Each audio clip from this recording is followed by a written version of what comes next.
अस्सलाम वालेकुम अज़ीज़ तलबा। आज हम 10वीं जमात के उर्दू मज़मून का पहला सबक जिसका उन्वान है हज़रत सलमान फ़ारसी रज़ियल्लाहु ताला अन्हु। असनाफ़ के लिहाज से ये सवाने हैं और मौज़ूआत के लिहाज से ये मज़हबी शख्सियत हैं और ये इदारे की जानिब से हैं। इसमें हज़रत सलमान फ़ारसी रज़ियल्लाहु ताला अन्हु की सवाने मुख्तसर सवाने बताई गई हैं, जिसमें बताया गया है कि हज़रत सलमान फ़ारसी रज़ियल्लाहु ताला अन्हु किस तरह से आप सल्लल्लाहु अलैहि वसल्लम के साथ मिलकर इस्लाम कबूल करते हैं, आपके दिल में इस्लाम के लिए किस तरह से तड़प होती हैं, इस्लाम को कबूल करने के लिए, इस्लाम में अपने आप को रंगने के लिए हज़रत सलमान फ़ारसी रज़ियल्लाहु ताला अन्हु किस तरह के मुसीबतों का, परेशानियों का, मसाइबों का सामना करते हुए हज़रत मोहम्मद सल्लल्लाहु अलैहि वसल्लम से जाकर मिलते हैं, उनकी तलाश में रहते हैं और आखिरकार उनकी तलाश रंग लाती हैं और हज़रत सलमान फ़ारसी रज़ियल्लाहु ताला अन्हु इस्लाम के ताज को अपने सर पर पहन लेते हैं। इसी वाक़े का ज़िक्र इस सबक के अंदर किया गया है। तो आइए अज़ीज़ तलबा, सबसे पहले हम पहली बात देखते हैं। दुनिया में मबूस तमाम अंबिया इकराम में जिस तरह हज़रत मोहम्मद सल्लल्लाहु अलैहि वसल्लम को फ़ज़ीलत हासिल है, इसी तरह आप सल्लल्लाहु अलैहि वसल्लम के सहाबा इकराम रज़ियल्लाहु ताला अन्हु को उम्मत में अज़मत व रिफ़त हासिल है। अल्लाह के रसूल सल्लल्लाहु अलैहि वसल्लम ने अपने सहाबा रज़ियल्लाहु ताला अन्हु की तक़लीद करने की भी अपनी उम्मत को तलक़ीन की है। अज़ीज़ तलबा, यहाँ लफ्ज़ आया है मबूस, जिसके मानी होते हैं अल्लाह ताला की तरफ से नबी का भेजा जाना, फ़ज़ीलत अफ़ज़ल,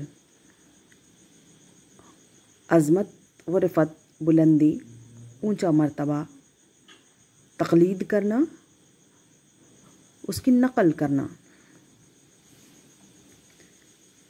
अपनी उम्मत को तलक़ीन की है। सहाबा इकराम रज़ियल्लाहु ताला अन्हु आप सल्लल्लाहु अलैहि वसल्लम के जानिसारों में थे और आप सल्लल्लाहु अलैहि वसल्लम की मदद के लिए हमेशा तन मन धन से तैयार रहते थे। इन सहाबा इकराम रज़ियल्लाहु ताला अन्हु में हज़रत सलमान फ़ारसी रज़ियल्लाहु ताला अन्हु भी थे।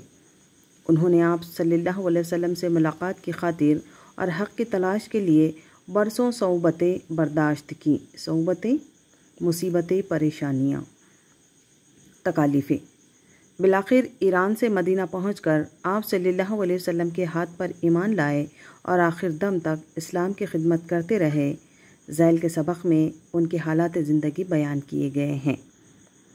तो आइए अब हम पैराग्राफ की तरफ बढ़ते हैं। अल्लाह ताला के बरगुज़िदा बंदे हमेशा हक़ की तलाश में सरगर्दा रहते हैं।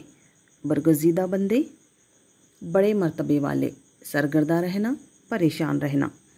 इनकी इस्तिक़ामत और साबित कदमी में इस राह के मसाइब कभी भी माने नहीं होते और वो तमाम तकलीफ़ों का सामना करते हुए आगे बढ़ते रहते हैं। इस्तिक़ामत, पायदारी, मजबूती, साबित कदमी, इसके मानी होते हैं कदम जमाए रखना, अपनी बात पर कायम रहना, मसाइब, मुसीबत की जमा, माने होना, रुकावट बनना। उन्हें अपनी ज़ात का ख्याल रहता है, ना माल व मता की फ़िक्र, ऐश व आराम की लज्जतों में इनका दिल ललचाता है, ना सहराओं और पहाड़ों में घबराता है। उन्हें धुन रहती है तो बस तलाश हक़ की। हज़रत सलमान फ़ारसी रज़ियल्लाहु ताला अन्हु को शुमार ऐसे ही लोगों में होता है। हक़ को पाने के लिए उन्होंने जो परेशानियाँ बर्दाश्त कीं, उनका ज़िक्र सहाबा रज़ियल्लाहु ताला अन्हु की सीरत पर लिखी हुई मुख्तलिफ़ किताबों में मौजूद है। ईरान कदीम ज़माने ही से इल्म व हुनर का मरकज़ रहा है। इंसानी तमद्दुन का सूरज अभी निस्फ़ुन नहार पर भी न पहुँचा होगा कि वहाँ की तहज़ीब व माशरत के चर्चे आम होने लगे थे। मजूसियों ने ज़रदिश्ती मज़हब को आम करने में कोई कसर उठा न रखी थी। दुनिया की अव्वलीन हुकूमत का क़याम वहीं अमल में आया। 7वीं सदी ईस्वी में सासानी हुकूमत में सियासी तग़य्युरात हुए और फ़ौजी निज़ाम को तरक्की दी गई। हज़रत सलमान فارسی رضی اللہ تعالیٰ عنہ ان تبدیلیوں کو دیکھتے رہے، مگر حق کو پانے کی لگن ان کے دل میں کروٹیں لیتی رہی۔ حضرت سلمان فارسی رضی اللہ تعالیٰ عنہ کے والد یوزقشان بن مرسلان اصفہان کے ایک گاؤں جیان کے ایک بڑے مجوسی زمیندار تھے۔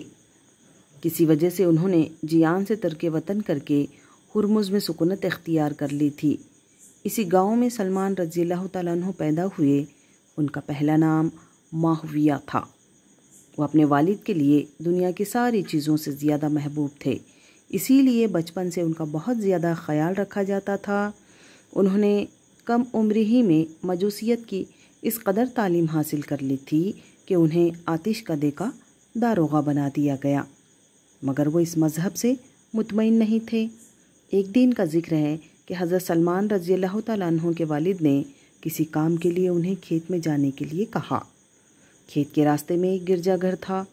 حضرت سلمان رضی اللہ تعالیٰ عنہ کھیت میں جانے کی بجائے اس گرجا گھر میں چلے گئے اور دیر شام تک وہیں رہے۔ گرجا گھر کی رسومات اور عبادات کے طریقے سے وہ بہت متاثر ہوئے۔ رسومات رسم کی جمع، عبادات عبادت کی جمع۔ گھر لوٹ کر انہوں نے ساری روداد اپنے والد کو سنائی۔ یہ سن کر وہ بہت برہم ہوئے۔ برہم ہونا، آگ بگولا ہونا، غصہ ہو جانا۔ اور حضرت سلمان رضی اللہ تعالیٰ عنہ کے پیروں میں بیڑیاں ڈال دیں۔ حضرت سلمان رضی اللہ تعالیٰ عنہ کسی طرح ان بیڑیوں سے آزاد ہوئے اور ایک عیسائی قافلے کے ساتھ ملک شام چلے گئے۔ وہاں مختلف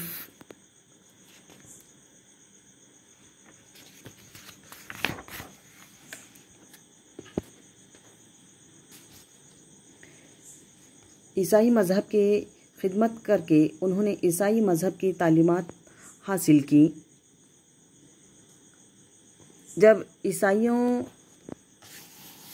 کسی عیسائی یا راہب کا انتقال ہو جاتا تو حضرت سلمان رضی اللہ تعالیٰ عنہ دوسروں کے پاس چلے جاتے۔ اسی طرح انہوں نے اصفہان سے شام، نینو اور اموریہ تک سینکڑوں میل کا سفر طے کیا اور تلاش حق کی خاطر کڑی مصیبتیں برداشت کیں۔ بالآخر اموریہ کے راہب نے انہیں یہ بتایا کہ عنقریب حضرت ابراہیم علیہ السلام کا دین لے کر ایک نبی مبعوث ہوگا۔ وہ کھجوروں والی زمین کی ہجرت کرے گا، اس کے ماننے والے پروانوں کی مانند اس کے اطراف جمع رہیں گے۔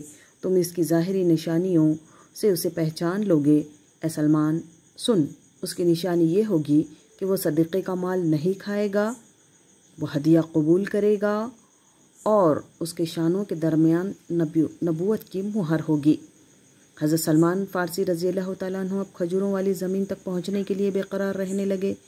انہوں نے لوگوں سے اس سرزمین کے متعلق دریافت کیا تو پتہ چلا کہ یہ عرب کی ایک بستی مدینہ ہے۔